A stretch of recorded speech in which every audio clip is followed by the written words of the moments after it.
Bienvenue sur le podcast de Maison et Domotique, le magazine dédié à la domotique et aux objets connectés.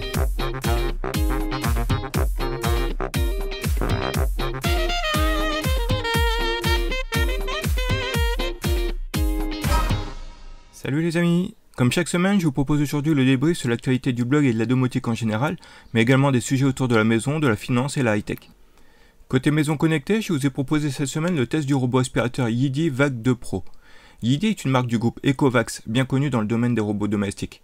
Mais en 2 ans, Yidi s'est déjà fait une belle réputation avec des robots innovants comme la Yidi Mop Station que nous avions testé, la première solution vraiment dédiée au lavage du sol.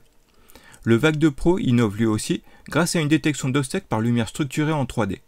Pas de technologie LiDAR coûteuse, mais entre sa caméra dorsale et sa détection par lumière structurée, la détection d'obstacles s'avère excellente.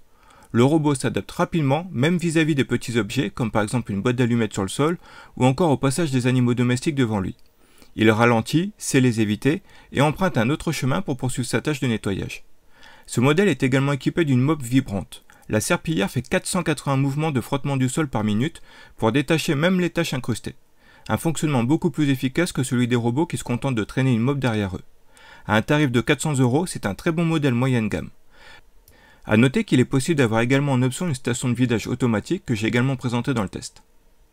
Les vacances approchent à grands pas maintenant, et si vous partez en vacances, il est temps de veiller à sécuriser votre logement. Je vous ai donc proposé 20 astuces pour sécuriser votre maison ou votre appartement, avec ou sans domotique.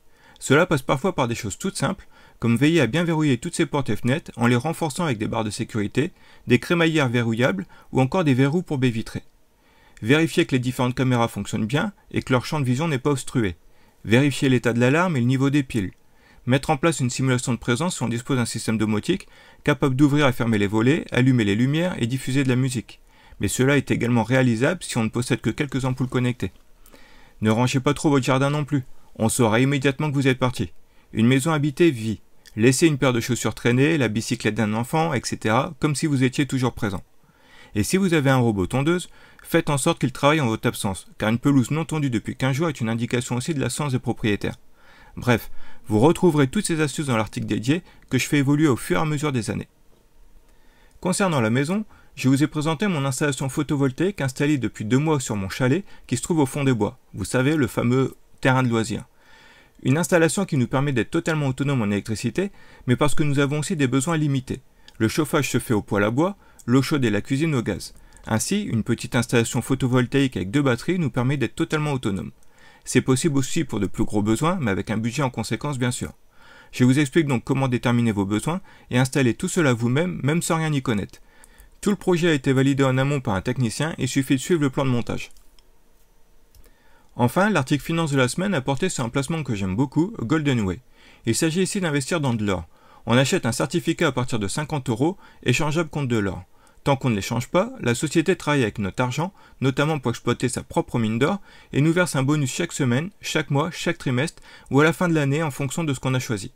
Plus la durée est longue, plus le bonus est important. Pour un paiement chaque semaine, nous obtenons par exemple 3% de bonus, ce qui fait un taux de rendement de 12% par mois.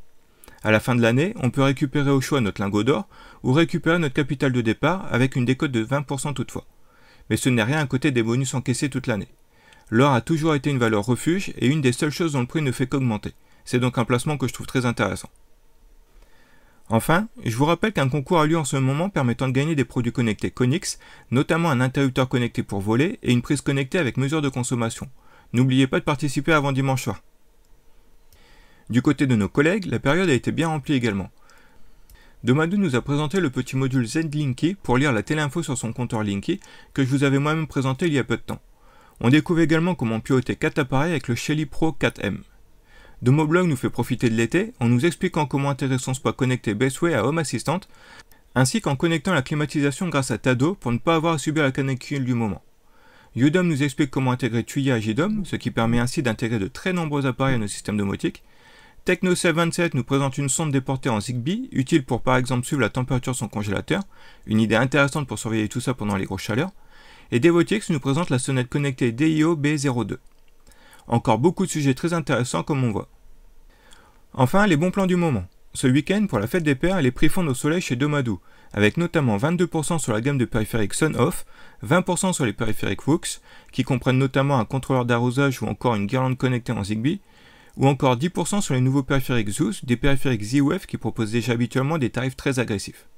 Mais nous retrouvons également des promotions intéressantes sur les graveurs laser Orture, parfait pour les adeptes du do-it-yourself. Voilà, c'est tout pour aujourd'hui. Je vous dis donc à la semaine prochaine, passez un bon week-end et pensez à vous hydrater.